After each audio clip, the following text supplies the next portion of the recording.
Bonjour à toutes, bonjour à tous et bienvenue dans Milkshaker, le podcast qui agite les idées reçues sur l'allaitement. Je suis Charlotte Bergerot-Palisco, je suis la maman d'un petit garçon de bientôt 2 ans que j'ai allaité durant 1 an. Dans la vie, je suis ostéopathe spécialisée en périnatalité. Je m'occupe des femmes en général, de leur désir de grossesse à leur postpartum, des bébés et des enfants. Chaque jour, au cabinet, j'accompagne des mamans et leurs bébés vers un allaitement serein, en libérant les bébés des tensions qui les empêchent de téter correctement. Au fil des consultations, je me suis rendu compte que le principal frein à l'allaitement, c'est le manque d'informations, de partage d'expériences dans une société où l'allaitement n'est pas une norme. Je vous propose donc d'interroger avec moi des mamans et des papas sur leurs expériences, mais aussi de vous informer auprès de professionnels spécialisés en allaitement. Objectif : banaliser l'allaitement sous toutes ses formes, vous le rendre plus accessible, plus facile, et alimenter ce fameux village dont on a tant besoin pour élever un enfant. Je suis très contente aujourd'hui de recevoir le premier papa qui a accepté de milkshaker avec moi. Il s'appelle Fred, vous le connaissez peut-être déjà sous le nom Vieux Machin Bidule sur Instagram. Il va nous raconter sa vision de l'allaitement mais aussi de son rôle de papa. Il est impliqué, très impliqué. D'ailleurs, n'attendez pas de lui qu'il aide sa femme, il fait mieux que ça, il fait sa part. Alors on va parler allaitement, place du papa, congé paternité aussi, car c'est un sujet qui lui tient à cœur. Je vous laisse découvrir pourquoi. Belle écoute. Salut Fred et bienvenue dans Milkshaker. Merci, salut Charlotte de m'accueillir et merci de m'avoir proposé ce podcast. Mais avec grand plaisir. Fred, est-ce que tu peux nous dire qui tu es, te présenter finalement ? Eh bien, je m'appelle Fred, j'ai bientôt 31 ans, je suis papa d'une petite fille qui va bientôt avoir 2 ans et qui est toujours allaitée. Alors, ça a une importance parce que j'ai créé mon compte Instagram pour pouvoir parler justement de cet allaitement, qui au bout de quelques mois m'a paru vraiment extraordinaire et je me suis dit tiens, je vais me mettre à en parler sur Instagram parce que j'ai pas trouvé d'autres papas qui le faisaient. Il y a d'autres papas qui parlent de plein de choses mais pas de ça et je me suis dit bah ok, on y va banco et je pensais pas rencontrer alors je vais pas dire autant de succès mais rencontrer autant de si quand même ouais un petit peu autant d'abonnés pour cette histoire d'allaitement et je me suis dit bah voilà maintenant Fred bah écoute je pense qu'il faut que tu parles de ça, il faut que tu désacres un petit peu la chose en disant bah voilà qu'un papa a toute sa place dans cet allaitement Ouais, donc tu avais créé ton compte exprès pour ça, c'était vraiment orienté allaitement. Pas du tout, je l'ai pas créé pour ça parce que à la base Vieux Machin Bidule parce que c'est le nom de mon compte Instagram, c'est simplement un nom que j'avais parce que je suis un passionné de vieils objets, de vieux trucs, de vieux machins et de vieux bidules et à la base j'avais créé ça pour ça. Et puis bah bon voilà, je postais mais sans poster parce que bah voilà, j'avais un compte comme beaucoup de gens ont un compte mais voilà sans rien dedans, sans contenu. Et puis je me suis dit bon allez, on continue. Donc voilà, j'ai fait le choix de pas avoir de terminologie papa dans mon nom de compte, mais c'est voulu hein, moi ça me plaît bien vu machin bidule puis maintenant je vais pas le changer hein, c'est trop tard. Ok, très bien. Donc l'idée, c'est quand même de bousculer un peu les idées reçues sur l'allaitement. Oui, bah, l'allaitement, et puis même sans l'allaitement, la vision du papa dans la parentalité, hein, l'image du père, ce qu'on a envie de voir, ce qu'on a envie d'entendre aussi, et de voir qu'il y a des papas qui sont engagés et qui ont envie de faire bouger les choses, et pas que pour l'allaitement. Ouais, d'ailleurs, est-ce que tu peux nous parler rapidement de ce qui s'est passé pour toi et pour certains de tes amis Instagrammeurs ces derniers temps, parce que c'est quand même super cool. Alors, si tu veux nous en toucher 2 mots. C'est une belle chose qui nous arrive et j'espère que ça ira le plus loin possible. Eh bien, avec 9 autres papas, nous sommes 10 en tout, on a co-signé une tribune dans un gros média. Et ce média, si tu veux, a été relayé par d'autres médias et donc on est passé sur énormément de supports médiatiques dans toute la France et même à l'étranger Génial. Alors on peut pas appeler ça un buzz hein, on va plutôt appeler ça dans cette prise de conscience, c'est-à-dire de l'idée de pouvoir allonger un congé paternité. Alors j'aime pas forcément le mot congé paternité, je dirais plus un congé parental parce que on peut parler aussi du second conjoint. Oui, bien sûr, qu'importe le sexe. Papa. Et voilà, j'englobe tout le monde et donc de ce buzz ou en tout cas de cette de faire bouger les choses comme ça, nous avons eu un contact avec l'ancien secrétaire d'État à l'enfance, Adrien Taquet, qui ne l'est plus depuis le remaniement, mais donc ça sera le prochain qui prendra la suite, j'espère, et qui prendra la suite de cette idée du 1 mois minimum. Donc nous, c'est vrai que nous, ce qu'on voulait avec les autres papas, c'est de se dire, voilà, nous, ce qu'on a envie, c'est d'être 1 mois minimum avec notre épouse, avec notre enfant, parce que c'est important, parce que c'est primordial, et parce que dans d'autres pays, ils le font, et ça se passe très bien. Et nous, c'est vrai que c'est culturel, hein, on va pas se mentir. En France, quand on commence à parler de congé paternité, tout le monde a son avis à dire, et ça c'est normal. Mais beaucoup les 11 jours leur suffisent. D'autres, s'il y en avait encore moins, je pense que ça les arrangerait. Mais après, c'est plus un problème. Là, c'est plus un problème de famille, c'est un problème de couple. Mais je trouve qu'il est important aujourd'hui, et je suis d'accord avec le secrétaire d'État qui disait que quand ils vont commencer à mettre cette loi en place, ils vont la rendre obligatoire. Les gens n'auront pas le choix.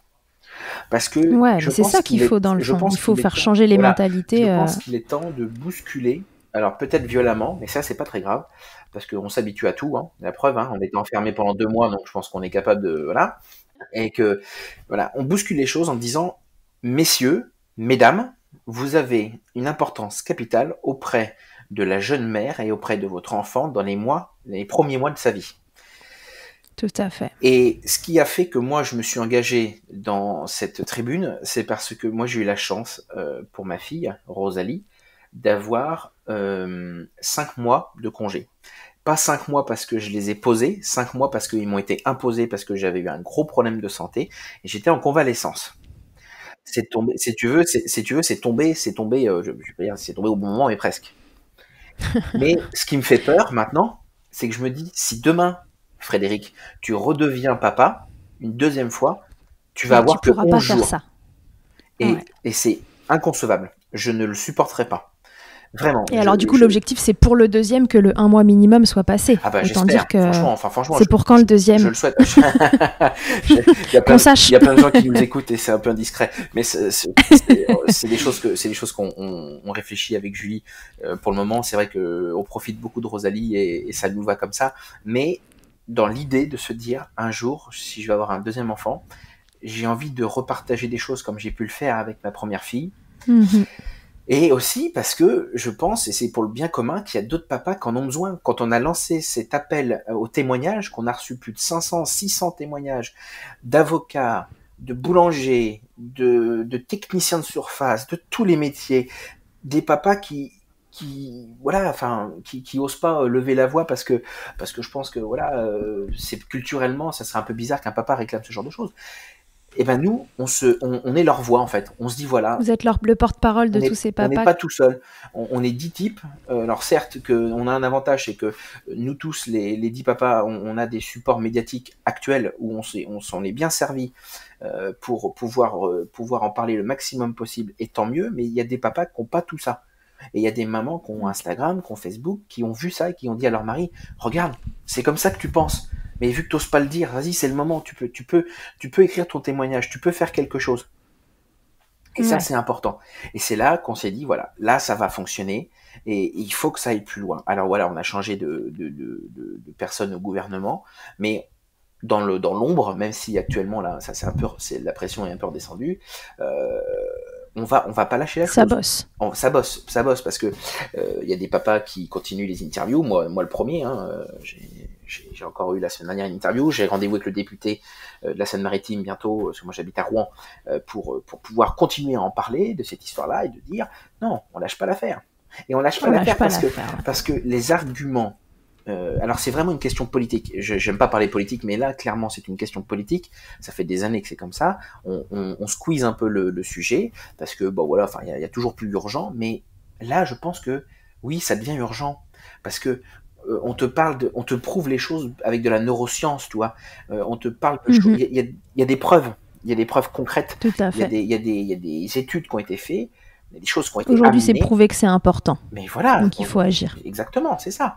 Donc, et puis, alors après, si on veut aller plus loin dans la démarche politique, je dirais, certains sont frileux parce qu'ils disent ouais, combien que ça va coûter. Moi, par exemple, tu vois, quand j'ai répondu à une interview dans un journal local à côté de Rouen, je me suis fait incendier dans les commentaires parce que j'étais un cassos, parce que je réclamais encore une aide de l'État supplémentaire. Qui c'est qui va payer? Mais faut juste un petit peu ouvrir les yeux, regarder ce qui se passe autour de nous. Des pays comme l'Espagne, comme le Portugal, qui ont quand même un PIB qui est quand même beaucoup plus catastrophique que le nôtre en France, hein, ils ont quand même pas la même situation financière que notre pays. Ils y arrivent très bien. Et ils proposent, là, l'Espagne et le Portugal proposent 16, 17 semaines. Non mais c'est possible, c'est juste réalisable, c'est juste que il faut un moment qu'il y ait quelqu'un qui dise bah allez on y va, ok bon allez ça va, ils ont raison les 10 papas là et puis tous les autres. Mais oui effectivement, et peut-être qu'effectivement il y aura des dérives, comme il y a des dérives pour tout. Il y a des pères qui, pendant ces un mois, iront faire du placo au black, de la plomberie, d'autres qui iront pêcher. Mais ça, c'est ce que je disais tout à l'heure. Ce ne sera pas le problème du congé paternité, ce sera un problème plus général. C'est un problème de conjoint, c'est un problème de famille à régler entre vous. Mais il est temps de se rendre compte, et aussi dans les maternités, avant l'accouchement, pendant la grossesse, que les médecins traitants, les PMI, tous les professionnels de la santé, y compris peut-être même les ostéopathes, disent aux gens, vous avez un rôle capital. Vous avez un rôle. Ouais, bien sûr. La maman a un rôle, le papa a un rôle, et il faut y aller parce que c'est très important, et que la présence du deuxième conjoint, du père, de la mère, c'est important. On ne peut pas. Je trouve que la charge mentale sur laquelle on se pose énormément sur les épaules d'une femme est énorme. Enfin, je veux dire, tu te rends compte, au bout de 11 jours, si tout s'est bien passé à la maternité, le père retourne au travail. C'est-à-dire que la maman se retrouve avec son enfant et tout ce qui va autour. Tout à fait. Hein, c'est pas que nettoyer les vêtements. Hein, c'est la bouffe, les vêtements, la maison, les comptes, les papiers, les démarches administratives, parce que des démarches administratives, il y en a énormément. Il faut aller chez le médecin, il faut emmener l'enfant se faire peser 50 fois. Enfin, tu vois. Et ça, tout ça, j'ai l'impression que les gens, ils se rendent pas compte, en fait. Ils se rendent pas compte. C'est parce que c'est admis, mais avec le temps et avec ce que vous faites, ça va l'être moins, où on va commencer à admettre d'autres choses. Et puis voilà, ça va changer. Ça va changer. Moi, je suis assez confiante. Je trouve qu'on va vers des choses bien. Et si le peu que je fais avec les 10 autres, enfin avec les 9 autres garçons, ça peut aider ou faire avancer ne serait-ce un minimum les choses, j'aurais cette petite fierté au fond de moi de me dire j'ai peut-être fait bouger un peu les choses. Mais de toute façon, alors vous aurez mis une belle pierre à l'édifice. Même sans cette tribune de papa engagé, moi j'ai l'impression au quotidien avec mon compte Instagram de semer des graines. J'aime bien ce terme-là, de dire voilà, je parle un peu de tout, je parle principalement quand même du papa, de tout ce qui tourne autour, les émotions, mais je me dis si ça peut aider ne serait-ce une personne, tu vois, une maman qui est pas très très bien avec son allaitement, ou le conjoint en a un peu pas rien à foutre, mais est un petit peu embêté, tu vois, il sait pas trop, machin, et là la maman elle se dit attends, il y a un mec sur Instagram, tu vas voir, il parle de ça, mais alors avec une totale liberté, qui des fois frise un peu ça frise un peu la limite, mais je veux dire c'est naturel. C'est juste naturel. Bien sûr. Ce que je parle, quand je parle d'allaitement, moi j'en parle comme je parle du beau temps, si tu veux. Parce que c'est naturel. Il faut arrêter. Parce que c'est une normalité pour toi. C'est une normalité totale. Comme c'est normal de se laver les dents le soir avant de se coucher. Enfin, quoique pour certains, non. Mais, et justement, ça a toujours été normal comme ça pour toi ? Oui. Oui, ça l'a été parce que j'ai été élevé, comment dire, j'aime pas ce terme-là, mais mon éducation que mes parents m'ont donnée n'était pas basée sur être choqué sur ce genre de truc. Après, comme beaucoup de garçons, la sexualisation des seins, parce que parlons-en, hein, c'est ça le principal problème souvent, la sexualisation des seins n'aide pas du tout. Et ça, en fait, ça c'est purement culturel. Parce qu'il faut quand même pas oublier, c'est que si le corps humain féminin a été créé de la sorte, c'est pas pour rien. Hein, les seins ne servent pas. À la base, c'était quand même pour donner du lait. On est d'accord, la base de la base, les seins, c'est pour donner du lait, pour nourrir son enfant. C'est après qu'il y a eu une dérive publicitaire et même culturelle de cette sexualisation des seins, ce qui fait qu'aujourd'hui, une femme qui sort sa poitrine et même qui sort juste un bout de téton, ça choque l'opinion publique. Un téton sur Instagram, tu es éliminé, hein, tu prends une balle dans la tête. Tout à fait. Alors que tu vas sur des comptes un peu plus précis de d'autres sortes de comptes où il y a des positions ou des tenues de certaines femmes qui, là, pour moi, ne choquent personne et me rappellent plus, pour le coup, une sexualisation du corps plutôt que son premier élément, c'est-à-dire donner la vie et puis deux, nourrir son enfant. Et donc voilà. Et ça, c'est vrai que ça, c'est un élément sur lequel moi, dès le départ, ça m'a jamais choqué. Et même au quotidien, hein, quand ma femme allait Rosalie comme ça, des fois dans la rue, des fois on est au restaurant, machin truc. Alors c'est vrai qu'au début, les premiers mois, t'es un peu aux aguets, tu sais, tu regardes à droite, à gauche, tu te dis le premier qui me dit quelque chose, j'y rentre dans l'art. Bah, c'est vrai que forcément, un mec qui fait 1m80, ancien rugbyman, 110 kilos, je vais te dire, quand t'es en face de lui, t'as pas envie de lui dire, ta femme remballe son nichon parce que ça me déplaît. Les gens n'osent pas. Mais il faut que ça devienne normal, en fait. Il faut que ça soit complètement banalisé. C'est ça. Complètement, il faudrait. Et c'est l'idée, hein. Voilà. C'est l'idée de Milkshaker, c'est d'aider à normaliser, qu'on entende plein d'histoires et qu'on se dise, bah voilà, en fait, toutes ces histoires, autant qu'elles sont d'une normalité, d'une banalité déconcertante et qu'on regarde les femmes allaiter d'un autre œil. Mais oui, c'est ça. Surtout qu'il n'y a rien de malsain. On donne, enfin, t'es pas choqué quand on donne un biberon à un enfant. Toi, moi, je suis pas pro-allaitement ou pro-biberonnage. Je suis juste que moi, ce que je fais, c'est parce que j'apprécie. Si je connais des gens, je connais des personnes qui donnent le biberon ou que je vois dans la rue, je vais pas aller leur cracher dessus. Pas du tout. Non. Je suis pas dans cette démarche-là. Je suis dans la démarche de dire, j'informe, je propose du contenu, alors pas que sur l'allaitement, principalement, mais pas que sur l'allaitement. Et après, chacun en fait ce qu'il veut, si tu veux. Hein. C'est comme dans un supermarché. Tu te dis, ça a l'air de me plaire, tu le prends pas. Exactement, mais tout est proposé. C'est proposé. Et si ça peut servir, tant mieux. S'il y a des mamans qui peuvent se dire, ah ouais, c'est quand même possible qu'un homme soit engagé dans l'allaitement et puisse trouver sa place, et que s'ils peuvent trouver... C'est pas qu'un truc de bonne femme. C'est pas un truc que de bonne femme. Mais même tout, de toute façon, la parentalité, c'est pas qu'un truc de bonne femme. Et puis plein d'autres choses, c'est pas qu'un truc de bonne femme. Et pour vous, l'allaitement, ça a été un projet de couple ? Oui, alors dès le départ, c'est quelque chose qui tout de suite nous a emballé, on va dire, entre guillemets. Alors ma femme est sage-femme. Elle, déjà dans sa carrière, elle aime accompagner les mamans dans les tétés, tout ça, même sans être formée, si tu veux. Et ce qui fait qu'avec le temps, maintenant, elle est en train de faire des études pour devenir IBCLC, parce que justement, ça lui plaît tellement que maintenant, elle veut vraiment réellement s'engager et devenir une vraie professionnelle. Je dis bien une professionnelle, pas une pro-allaitement, une professionnelle de l'allaitement. Oui, une professionnelle de l'allaitement. IBCLC, on le rappelle, c'est les consultantes en lactation. C'est ça, exactement. IBCLC, c'est le nom qui est gage de qualité dans la profession. Exactement, c'est quand même un diplôme qui est renouvelé tous les 5 ans, donc c'est quand même quelque chose de gage de qualité, hein, quand même. C'est pas une formation comme il y en a beaucoup qui existent, et c'est très bien, hein, qui informent sur l'allaitement. Là, il y a vraiment une vraie professionnelle de l'allaitement, et si tu veux, voilà, cet allaitement avec Rosalie lui a donné envie d'aller plus loin parce que ça lui a plu, parce que on a eu des difficultés, hein, comme beaucoup de personnes, comme beaucoup de mamans qui allaitent, parfois il y a des difficultés. Les difficultés sont une vraie barrière, puisque en règle générale, dès qu'il y a une difficulté, c'est là que l'allaitement s'arrête. C'est souvent là que ça s'arrête. Chez vous, ça a été difficile, les démarrages ? Alors, pas le démarrage. Ça s'est plutôt bien passé. Et puis, au bout de... Je ne veux pas te raconter de bêtises, je crois au bout de 10 mois... Alors non, au bout de quelques mois. Au bout de quelques mois, déjà, on se posait des questions. Donc, les premiers mois sans encombre. Ouais, pas de crevasse, pas de douleur. Des trucs classiques, hein. Des trucs classiques, j'aime pas dire ça comme ça, mais montée de lait, voilà, des douleurs au mamelon. Ça, c'était évidemment les seins très douloureux, très sensibles. Mais après, il y a eu la question de est-ce qu'il mange assez ? Est-ce que le lait est assez riche ? Tu sais, toutes ces questions qu'on se pose. Et alors, pire qu'on se pose, c'est toutes ces choses qu'on nous dit parfois c'est les vieux conseils de grand-mère, hein, tu sais, les conseils poussiéreux, là, qui sentent un peu la naphtaline, et qui dit, ah, mais ça se trouve, c'est que ton lait, il est pas bon.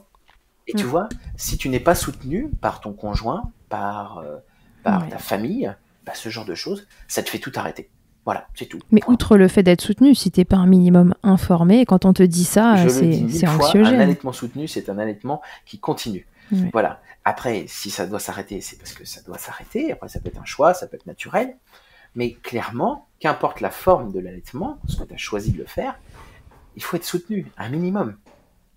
C'est sûr. Et c'est là que le rôle du second conjoint est très important, et il ne s'arrête pas que à la nourriture, parce que souvent on a tendance à dire ah bah oui mais mon mari peut pas donner le sein, on peut pas donner de biberon à mon fils, si je lui donne pas à manger, ça veut dire que c'est pas, enfin il prend pas son rôle de père à cœur, ou il peut rien faire d'autre.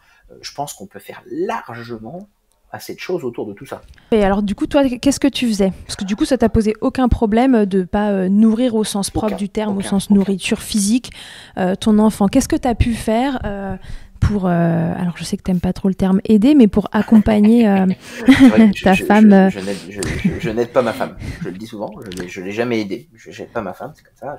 Redis-le, ça plaira à certains. Pourquoi tu ne l'aides pas? Je ne l'aide pas, je fais ma part, c'est différent, ça n'a rien à voir. Ça n'a rien à voir. Donc pour apporter ma pierre à l'édifice et pour prendre mon rôle, si on peut le dire comme ça, le rôle de papa, au cœur de l'événement, j'ai fait plein de choses. Alors au début, bien sûr, c'était les petites installations. Tu sais, ma femme se positionnait pour allaiter. Alors je mettais le petit coussin, le petit verre d'eau. Des fois, c'était le petit repose-pied. Bien sûr, des fois, je lui donnais à manger. Ça arrivait que je donnais à manger à ma femme pendant que ma femme donnait le sein à ma fille. La chaîne. Bien sûr, à côté de ça, il y a tout le reste. Il y a le bain du bébé, un vrai moment de partage. Moi, j'ai fait des bains emmaillotés, j'ai fait des massages à ma fille, je le fais toujours d'ailleurs. La nuit, les premières semaines, je me levais, c'est moi qui changeais la couche en pleine nuit, puis je la soutenais, j'essayais de pas trop de me rendormir, parce que souvent c'est vrai que c'est un peu difficile d'allaiter quand le conjoint est en train de faire la batteuse à côté avec ses narines. T'étais hyper soutenant, quoi. Au maximum, quitte à ce que ça m'en coûte physiquement et par la fatigue, mais je pense que voilà, on est dans le même bateau, et il était important pour moi de montrer et simplement de faire mon rôle de papa, enfin d'accompagnant, c'est-à-dire voilà, je fais le maximum pour soulager ma femme. Alors vu que moi je restais à la maison, j'ai pu faire le ménage, j'ai pu faire les repas. Bon, les repas je les faisais avant, donc ça changeait pas grand-chose, que j'aime beaucoup cuisiner. Donc je faisais les repas, je faisais le ménage. Alors les lessives c'était moins mon truc parce que j'aime pas trop ça, et puis en plus je suis daltonien, alors t'imagines mélanger les couleurs, ça une drôle de gueule dans la machine. Mais pour le reste, j'essaye et je le fais toujours, d'être là au maximum. Quand on a commencé la DME, la diversification menée par l'enfant. Exactement. Quand on a commencé la DME, je me suis mis à cuisiner des petits plats, tu vois. Alors j'emmenais ma fille, je la prenais en portage, on allait au marché, je revenais avec les produits, hop, moi j'avais le temps de le faire. Donc en plus j'ai le temps, tu vois. Il faut profiter de ce Mais alors justement, question, puisque toi tu avais le temps, tu as passé 5 mois à la maison, un peu contraint et forcé sur le départ, mais bon, finalement tu as trouvé que c'était plutôt bénéfique. C'était bénéfique. Comment est-ce que tout ça aurait pu s'organiser sur un modèle plus classique, en attendant que tu nous négocies les 1 mois sinon rien? Je sais pas. En attendant que tu nous négocies le 1 mois minimum, comment peuvent faire les papas, tu vois, qui reprennent à 15 jours en général déjà, de vie, s'ils n'ont pas pu poser plus? Comment ils peuvent aider? Je pense et j'espère que dans ce genre de moment, on peut compter aussi sur sa famille. Parce que je pense que quand le père part travailler, ça dépend le métier qu'on fait. Tu as ceux qui se lèvent à 4h du matin, ceux qui partent pour la journée entière, ceux qui partent loin pour la semaine, voilà. Mais je pense que l'anticipation, c'est ce qu'il y a de mieux. C'est-à-dire, si on peut anticiper la chose, ne serait-ce qu'imaginons que les repas, anticiper les repas, c'est déjà un gain de temps. Voilà, je sais pas, tu te mets à cuisiner, tu fais des barquettes de lasagne, tu les fous au congélateur, t'as plus qu'à les décongeler et les passer au four, c'est gagner du temps, tu vois.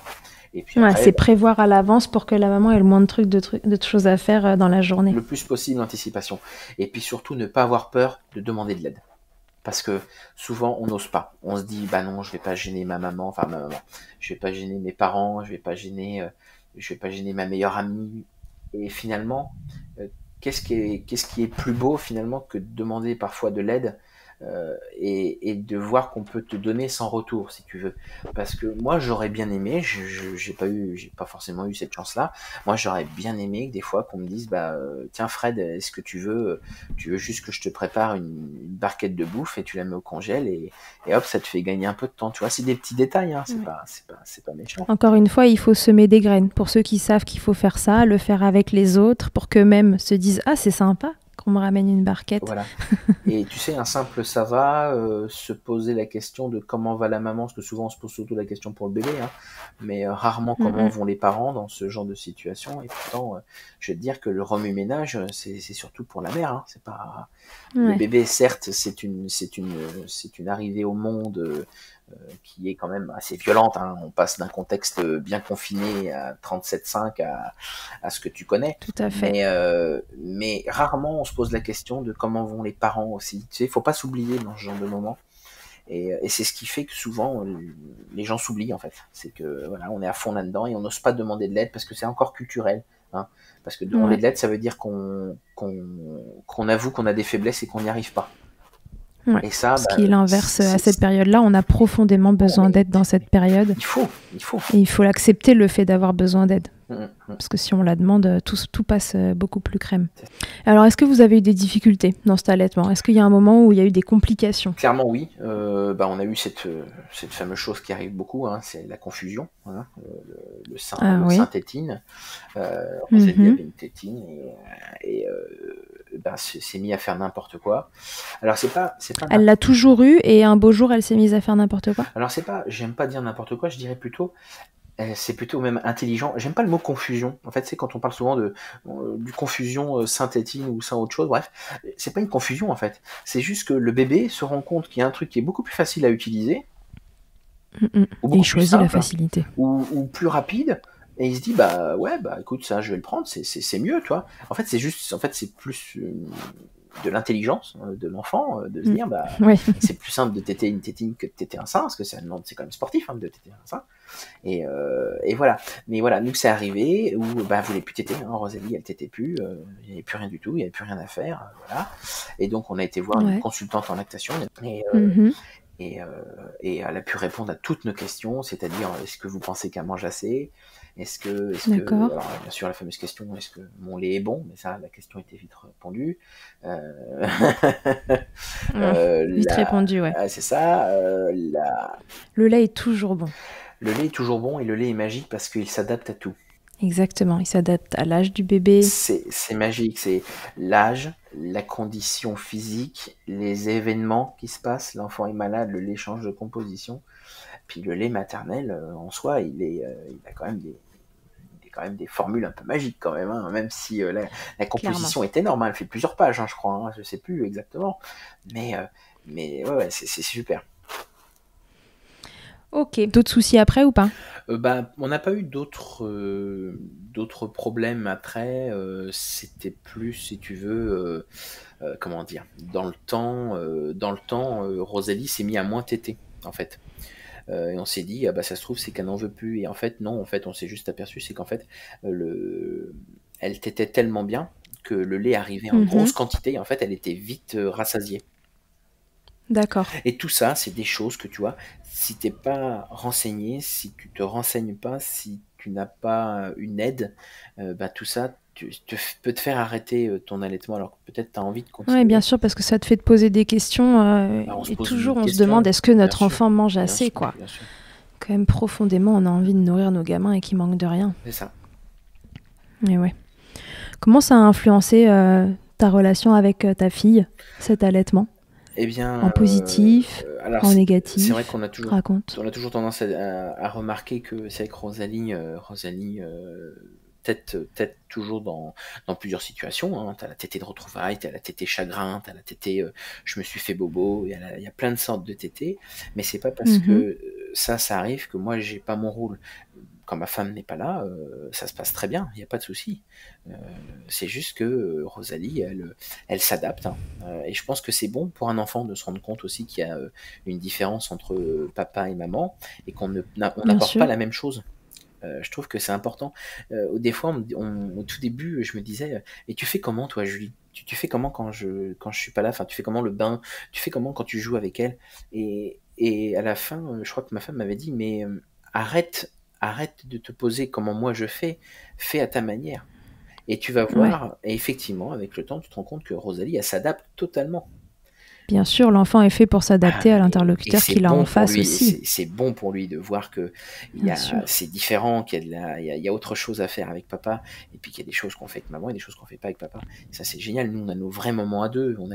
J'ai des vrais moments de complicité avec ma fille. Des fois, on se pose la question, on dit un bébé allaité, il a pas de complicité avec son papa ou le deuxième conjoint. C'est faux, c'est faux, c'est faux. C'est très, très Ouais, toi, important. ça t'a jamais empêché de prendre ta place. Tu l'as prise différemment qu'avec la C'est ça. nourriture purement. Ouais, Mais bon, rappelons que l'allaitement n'est même pas qu'une question de nourriture et non, qu'elle peut avoir une façon de se rassurer avec maman qui n'est pas la même exactement. qu'avec papa et que ça se passe très bien comme Voilà, ça c'est et que c'est même pas grave en fait parce que ça peut faire peur parfois ces histoires justement de c'est pas que nutritif parce que les papas peuvent se dire mais comment je vais faire quand la maman est pas là si bébé veut téter, s'il veut se rassurer, s'il se fait mal.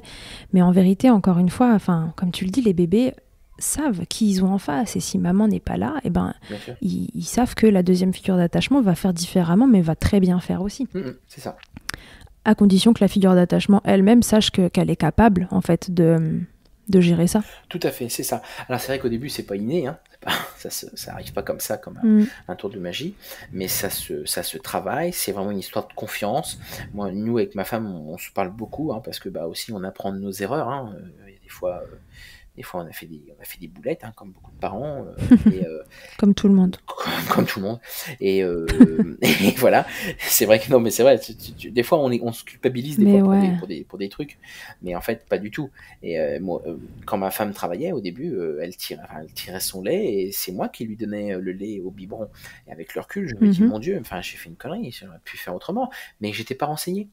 Non, mais quand on sait pas, encore une fois, et ça je le répète tout le temps, mais quand on sait pas, c'est ok de se tromper, il n'y a pas de C'est ça. souci. Le problème aujourd'hui, c'est qu'on sait pas assez facilement. Donc... Bah, on sait pas, et c'est surtout qu'on est très vite jugé. Oui. Et c'est un peu le problème des réseaux sociaux souvent, c'est que certains se donnent le droit de juger. C'est-à-dire que, alors ça c'est, alors je vais parler comme un vieux, hein, j'ai 30 ans mais je vais parler comme un vieux. Moi je trouve que depuis on a ouvert la parole aux gens sur Internet, c'est comme dans les repas de famille. Tu sais, quand on se met à parler de politique, personne n'y connaît rien, mais tout le monde a envie de donner son avis. Et ben c'est exactement pareil. Non, non, mais c'est exactement pareil. Moi je trouve qu'il y a des fois, sur certains supports de réseaux sociaux, il y a des commentaires ou même des posts qui sont extrêmement jugeants, Ouais. qui jugent, qui, alors certes, informent, ça, je dis pas le contraire, mais qui Oui, jugent mais ça et dépend qui de la font, forme sur laquelle c'est fait. culpabiliser. Moi, j'essaye réellement, concrètement, à chaque fois que j'écris quelque chose, d'être le plus neutre possible. Alors, et quand Pour je que la ne peux personne pas, en face se et quand sente pas jugée si elle fait c'est pas la même ça, chose. exactement. Et quand je peux pas être neutre, j'explique moi ce que je fais avec ma fille. Moi, ce que je fais avec ma fille, moi. Je te dis pas que toi tu dois le faire. Je te dis que moi je fais comme ça. Après, Ouais. Voilà la solution que moi j'ai trouvée. Ouais, tu leur dis finalement voilà la solution que moi j'ai trouvée à un instant T. Exactement. Mais ça n'appartient qu'à moi. Exactement. Il n'y a pas longtemps, moi j'ai fait un post sur le langage où j'expliquais que avec ma fille, parce que justement là pour le coup j'expliquais ce que je faisais avec ma fille, je ne dis pas à Rosalie au moment de la toilette ou du bain ou de la douche, je te lave la foufoune ou la moumoune ou ce que tu as envie, je te lave la vulve. Voilà, j'utilise alors c'est pas un terme scientifique, hein, le mot vulve, hein, c'est pas un gros mot. Ça s'appelle une vulve, voilà, c'est comme ça. C'est juste le nom que ça Je a. crois que ça doit venir du grec ou un truc comme ça, parce que tout vient du grec de toute façon. Mais et tu vois, ça, moi je dis pas aux parents, il faut faire ça. Je vous dis que j'explique juste dans un post, comme je vous parlerai pendant un repas, que avec ma fille, j'essaye d'utiliser le maximum de mots, de vrais mots, de mots justes. Ouais, Il n'y a pas de meumeux, il n'y a pas de cocotte, c'est une vache, c'est une poule. Alors je vais pas faire une différence entre une vache de Salaire, c'est une vache des montagnes, une vache normande, c'est une vache, point. Et c'est pas scientifique, mais c'est pas, j'impose pas aux gens.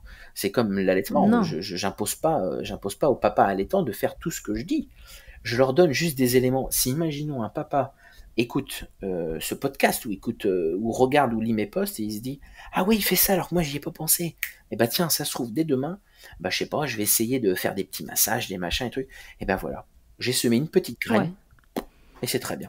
Et si ça lui convient pas, bah c'est pas Mais grave. c'est exactement ça. C'est ça la magie d'Internet. C'est que, alors bon, c'est que maintenant, enfin, moi j'ai trouvé plein de sources sur Instagram et j'aurais aimé trouver ce que moi je donne comme contenu parce que je l'ai pas eu. Et donc je suis content de me dire quand il y a des mamans qui me disent j'aime bien suivre ton compte parce que tu parles naturellement et mon mari te lit, je lui fais lire. Bah, je suis content. Je me dis voilà, il y a des papas qui se rendent compte qu'ils sont pas tout seuls et que c'est possible de penser autrement. Ouais, que c'est possible de penser autrement et puis de le dire ouvertement aussi. Totalement, oui, oui. Mais c'est surtout que parfois aussi on a peur, tu sais, de montrer, pas ses faiblesses, mais de montrer qu'on peut être un papa attentionné, qu'on peut être un conjoint proche de sa femme, tu sais, un peu d'effacer cette image patriarcale. Mais est-ce que vraiment c'est une faiblesse? Est-ce que c'est pas plutôt une force? Oui, je pense, totalement. Bah Totalement. ouais. Tu sais, le problème c'est enfant, on est tellement programmé par la culture, par nos parents, alors je leur jette pas la pierre, mais par tout ce qu'on voit à la télé, pleure pas, t'es pas une fille, tu vois, le fameux pleure pas, t'es pas une fille, c'est terrible. Moi, ça me fait faire des bonds de 15 mètres, si tu veux. Ça me met en colère d'entendre ce genre de choses. Et tout ça, c'est des choses que je veux plus entendre. Et en tout cas, tu l'entendras pas chez moi. Parce que ça, c'est pas possible. Quand tu vas dans un magasin de jouets et que tu entends bah non, prends pas ça, c'est un jouet de fille, ça me met hors de moi. Est-ce que tu as besoin de ton zizi pour jouer avec un jouet? Hein? Moi, quand je vais, non mais quand je vais chez Toys R Us, je me pose pas la question si avec les Lego ou si avec les Barbie, je peux jouer selon mon sexe. Non, c'est faux, c'est des conneries. Voilà. Non, mais c'est des trucs qui nous sont inculqués depuis longtemps et des modèles qu'on Voilà, de conserve. dire ah bah le petit garçon, il est solide, il est costaud, il a pas le droit de pleurer, machin truc. Puis la petite fille, elle est douce, elle est belle, ah là là. Putain, ça, ce genre de truc, toi, ce genre de cliché, ça me fout en colère, moi. Ça me fout en colère. Ça t'énerve. Totalement, totalement.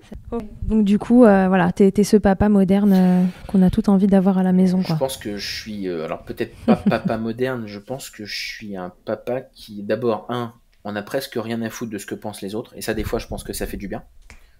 De se dire que moi je fais comme je l'entends et que j'attends pas comment dire, des applaudissements de mes parents ou même de mon voisinage ou même des gens qui me voient dans la rue, ça j'en ai vraiment rien à claquer parce que je suis convaincu, et ça je pense que chaque père et chaque mère devrait se le faire tatouer sur le bras, c'est qu'on est notre meilleur allié. On sait ce qu'il y a de mieux pour nos enfants et que quand tu reçois un conseil et que tu penses que c'est pas bon, c'est qu'il est pas bon. Voilà. Aussi bon qu'il soit pour la personne en face, c'est qu'il l'est pas pour toi. Exactement. Voilà. Tu te fais ta propre idée.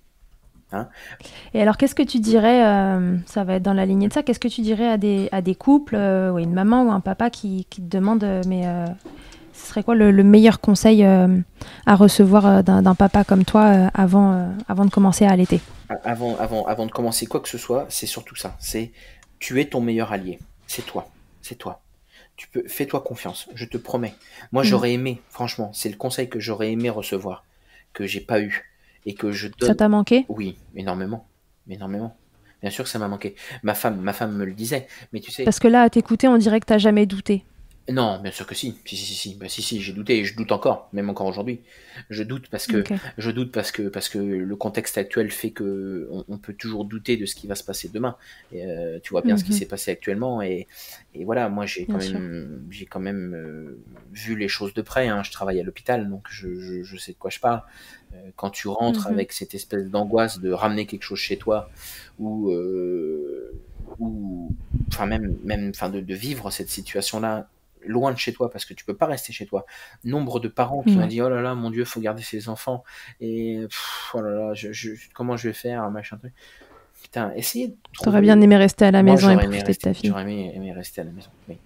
J'aurais aimé rester à la maison et j'ai pas pu le faire. Mais ça c'est comme ça, c'est la vie. Hein. Mais voilà, vraiment le meilleur conseil, c'est vous êtes votre meilleur allié. Renseignez-vous. Lisez, regardez, faites-vous confiance. N'hésitez pas à poser de questions. Il n'y a pas de questions bêtes, il n'y a que des réponses cons. Il faut y aller, il ne faut pas hésiter. Il n'y a pas de science, infuse, il n'y a pas de science magique, il n'y a pas de bonne réponse, il n'y a pas de mauvaise réponse. Il faut juste faire au mieux Et on dit souvent, il n'y a pas de parents parfaits, il y a que des parents qui font de leur mieux, mais c'est la réalité. C'est la réalité. Moi, je suis pas un papa parfait. Hein. Quand ma fille, tu vois, moi, des fois, j'ai beau prôner la bienveillance et dire que j'essaie de faire le maximum. Ma fille, quand elle a un DME et qu'elle me jette l'assiette à travers la cuisine et qu'il y en a partout, bon. Il y a des jours où c'est dur. Il y a des jours où c'est compliqué, tu vois. Et d'avouer ses faiblesses, d'oser dire que des fois, on a du mal avec certaines choses.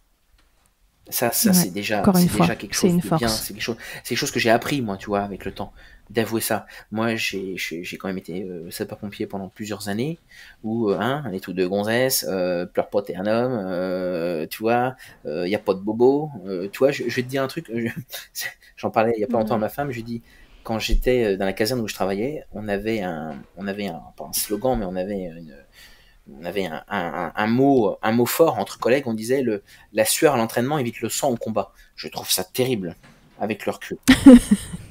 Non mais tu te rends compte, avec le recul, la dureté de cette phrase. C'est un peu hard, ouais. Je disais, putain, mais c'est hard. Et en fait, ma fille, elle m'a fait changer, ma fille, même mon épouse, hein, elle m'a fait changer beaucoup de choses. Vraiment, énormément.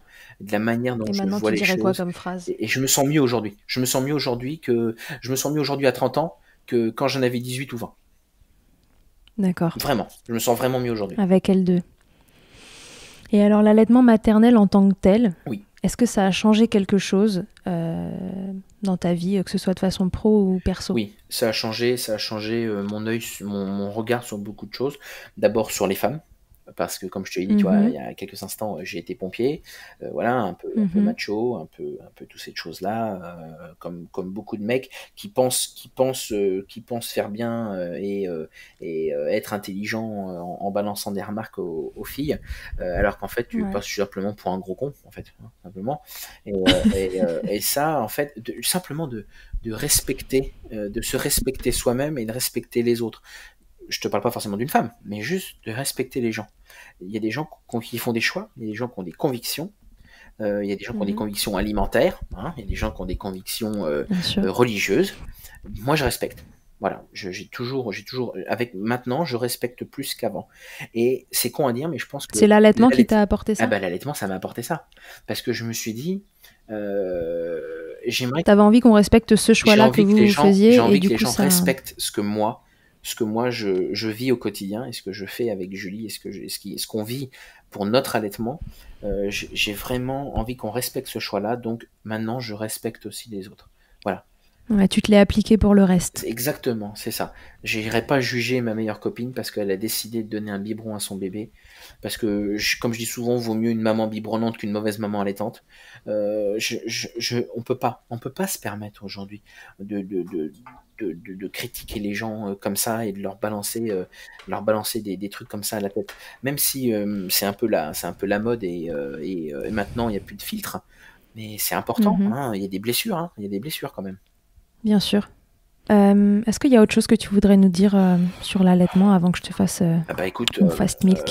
Sur l'allaitement, non, je pense qu'on a fait le tour. Non, c'est bien.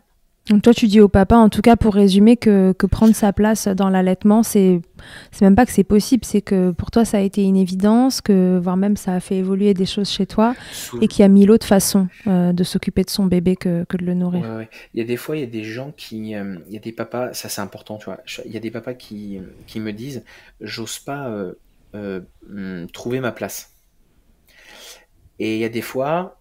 Je leur réponds... Ils osent pas ? Alors, ils osent pas ou ils n'ont pas forcément... Alors, c'est pas envie, c'est qu'ils n'osent pas. Ils savent pas comment se lancer, comment y aller. Ils hésitent beaucoup. Et alors, souvent... ils savent pas comment faire. Ouais, et alors, souvent, je leur dis un truc qui est un peu... C'est pas violent, hein, mais c'est un peu graveleux. C'est, écoute, t'as une paire de couilles, t'as qu'à t'en servir, tu les poses sur la table et tu vas voir, ça va servir à quelque chose. Il y a un moment... il y a un moment, sérieusement, hein, c'est la vérité. Il faut y aller, quoi. Il faut se lancer. Tu sais, c'est comme, moi, j'ai pas fait de saut, je connais pas le saut élastique. Mais tu sais, quand t'as payé 250 balles pour sauter dans le vide, il y a un moment, il faut y aller. Il y a un moment où il faut sauter. Hein, tu vois, faut rentabiliser l'achat. Et ben là, c'est exactement la même chose. Voilà. Là, t'es face à ton bébé. Dans ta tête, tu te dis, je pense que j'ai quelque chose à faire. Je pense que je peux peut-être y arriver. Je pense que j'ai une place à prendre. Et ben, tu y vas. Voilà. Et peu importe ce que tu vas faire, si tu le fais avec conviction, ce sera le bon truc. Et n'aie pas peur de faire des erreurs. Bon, faire tomber un enfant par terre, c'est une erreur. Mais n'aie pas peur de te tromper. T'as le droit de mettre t'as le droit de le laver avec du shampoing alors qu'en fait tu voulais le laver avec du savon. T'as le droit de prendre le liniment pour le masser alors qu'à la base t'aurais dû prendre une crème de massage. On s'en fout de tout ça, c'est pas grave. On va en rire plus tard. C'est accessoire. Mais c'est tellement accessoire. Bébé il survivra. Mais voilà, c'est ça.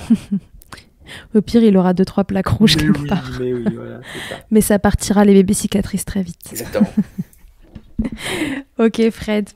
Avant qu'on se quitte alors, je vais te faire mon interview Fast Milk. Ça marche. Les papas n'y couperont pas non plus. Tu es le premier papa dans cette série de Milkshaker. Alors dis-moi, c'est quoi c'est moi qui suis honorée de te recevoir et pas l'inverse.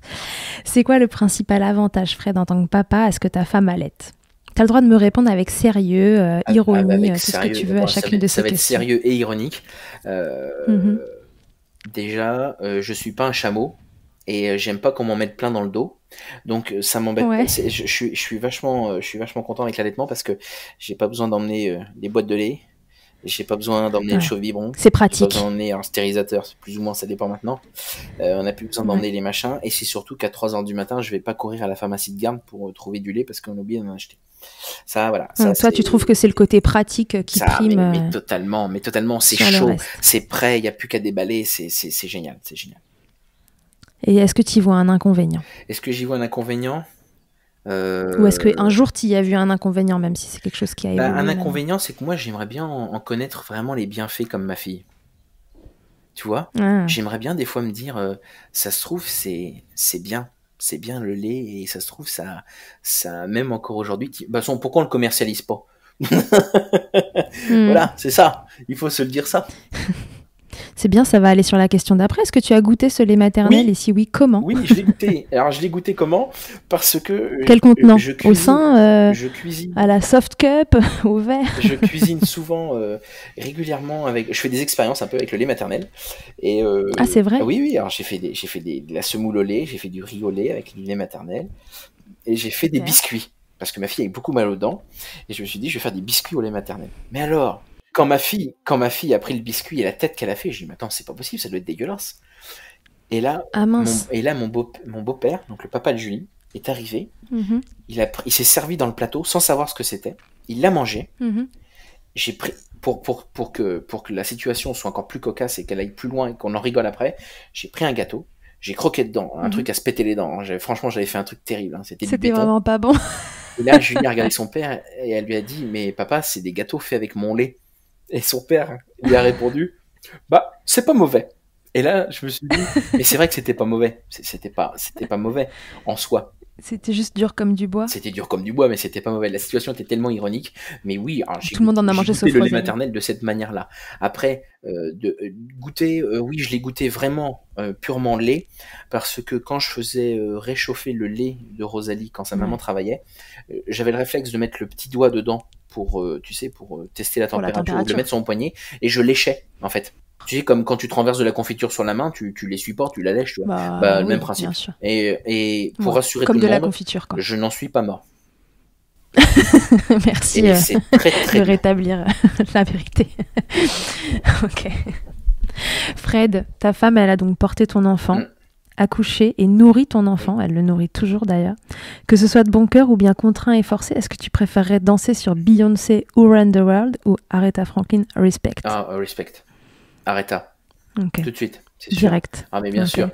Et là je danse et je me mets un sac de 12 kilos devant pour savoir ce que ça fait de porter un enfant. Et avec des bas de contention. Et, non, je pense qu'on n'arrivera jamais. On n'arrivera jamais. On veut une photo. On n'arrivera jamais à nous, les hommes, se rendre compte de ce que ça peut engendrer une grossesse. Et franchement, je crois qu'au fond de moi, c'est pas sadomaso, hein, mais j'aimerais bien une journée être enceinte de 8 mois, tu vois, en pleine canicule, et de voir ce que ça donne. Ah, je te le dis, c'était mon cas, c'était pas drôle. Juste par respect. Rosalie est née un 19 août, donc on a connu la canicule de août 2018. Et mais oui, j'étais la même. La même, oui, toi aussi, tu vois. Donc tu vois, j'aimerais, souvent je dis à ma femme, j'aimerais prendre ta place. J'aimerais prendre ta place, d'abord, 1, pour te soulager, et 2 aussi pour me rendre compte.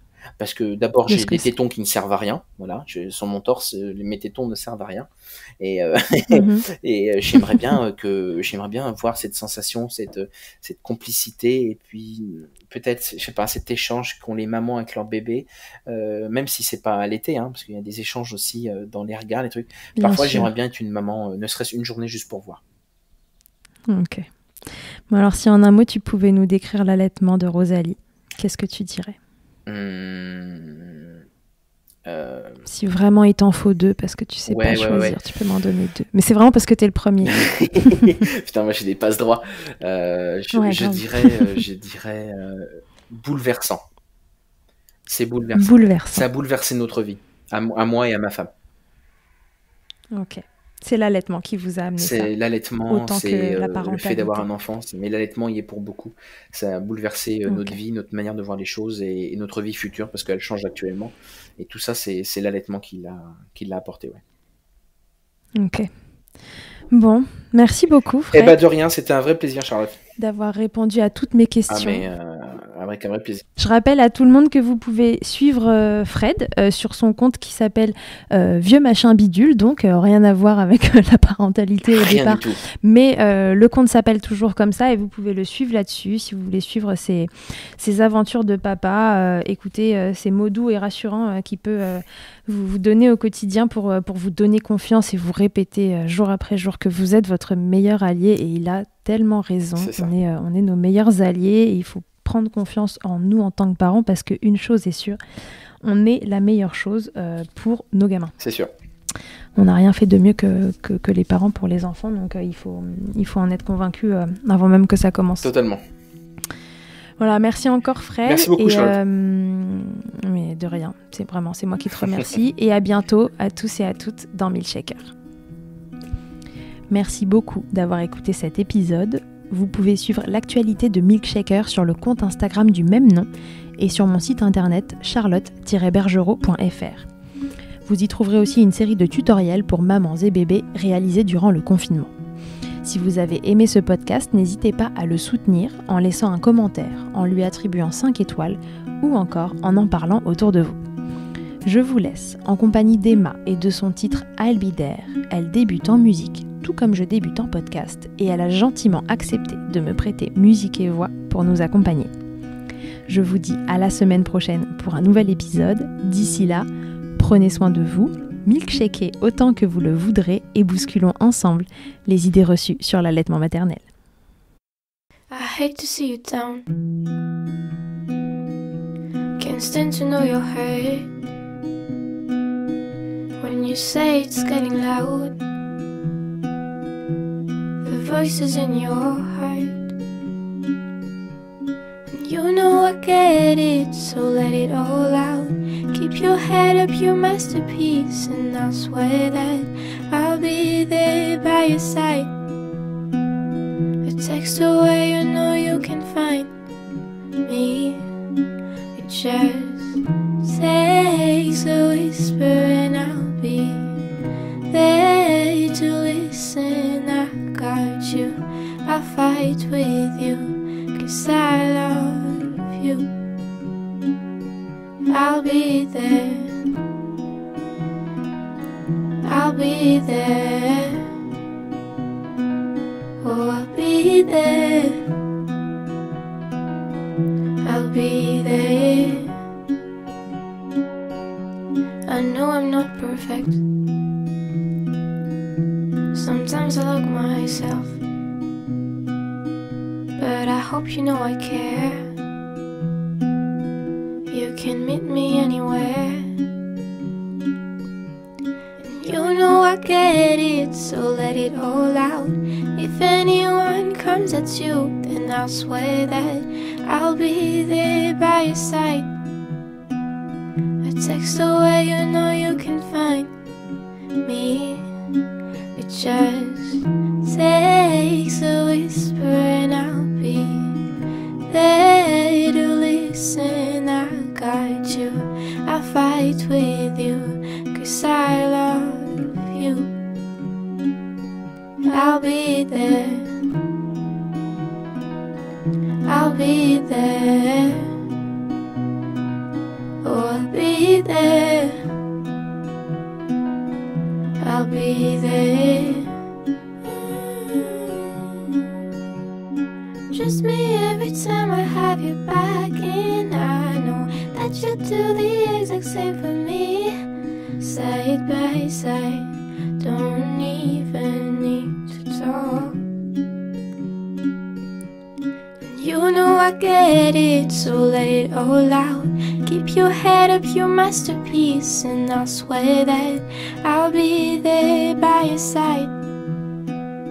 A text away, you know you can find me. It just takes a whisper and I'll be there to listen. I got you, I'll fight with you, 'cause I love you.